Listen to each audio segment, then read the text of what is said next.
जय प्रभुपाद जय प्रभुपाद जय प्रभुपाद श्रील प्रभुपाद जय प्रभुपाद जय प्रभुपाद जय प्रभुपाद.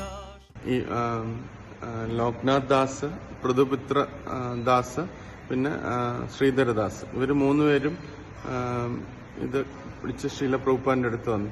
സാധാരണ സന്യാസ് നമ്മൾ പുതിയൊരു പേരിൽ നിന്ന് മാറ്റം ഉണ്ടാവുമല്ലോ ദീക്ഷ എടുക്കുമ്പോൾ. അതേപോലെ ദീക്ഷ കഴിഞ്ഞിട്ട് സന്യാസ ദീക്ഷ കഴിയുമ്പോഴും പേരിന് മാറ്റം ഉണ്ടാവുമെന്ന് അറിയാൻ വേണ്ടിയാണ് അവർ വന്നത്. അപ്പം ശ്രീല പ്രഭുപാദ് പറഞ്ഞു, നിങ്ങളുടെ മൂന്ന് പേരുടെയും ദീക്ഷാനാമത്തിന്റെ കൂടെ സ്വാമിന്നും കൂടെ ആഡ് ചെയ്താൽ മതി എന്ന് പറഞ്ഞു. പിന്നെ അവർ ചോദിച്ചു, ഞങ്ങൾക്ക് എന്തെങ്കിലും ഞങ്ങളുടെ സേവനത്തിൽ മാറ്റമുണ്ടോ എന്ന് ചോദിച്ചു. അവരിപ്പോൾ ചെയ്തുകൊണ്ടിരിക്കുന്ന സേവനത്തിൽ മാറ്റമുണ്ടോ? എസ്പെഷ്യലി ലോക്നാഥ് മഹാരാജൊക്കെ ഒരു കാളവണ്ടിയിൽ കയറി പ്രചരണം ചെയ്യുന്ന അങ്ങനെ ഒരു ഡ്യൂട്ടിയാണ്. അപ്പം ആ സേവനത്തിൽ എന്തെങ്കിലും മാറ്റമുണ്ടോ എന്ന് ചോദിച്ചു. ഉടനെ ശ്രീല പ്രഭുപാദ് പറഞ്ഞു, ഇല്ല, ആ സേവനത്തിൽ മാറ്റമില്ല എന്ന് പറഞ്ഞു.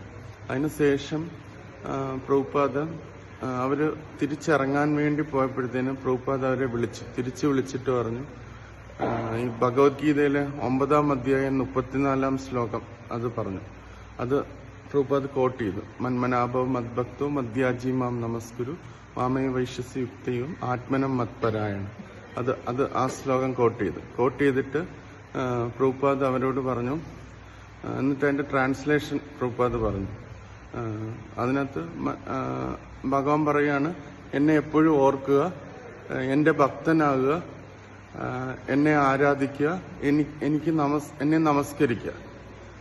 ഇങ്ങനെ ചെയ്യുന്നവൻ തീർച്ചയായിട്ടും എൻ്റെ അടുത്ത് വരും എന്നാണ് ഭഗവാൻ അതിനകത്ത് പറയുന്നത്. എന്നിട്ട് പ്രഭുപാദ് പറഞ്ഞു, എപ്പോഴും ഭഗവാന്റെ ഭക്തനാകുക, എപ്പോഴും ഭഗവാനെ ഓർക്കുക, എപ്പോഴും ഭഗവാനെ നമസ്കരിക്കുക, എപ്പോഴും ഭഗവാനെ ആരാധിക്കുക. ഈ 4 കാര്യങ്ങൾ ഏത് വ്യക്തിയാണ് വിത്തൗട്ട് എനി ഡ്യൂപ്ലിസിറ്റി എന്ന് ശ്രീല പ്രഭുപാദ് പറഞ്ഞു. ഒരു തരത്തിലുള്ള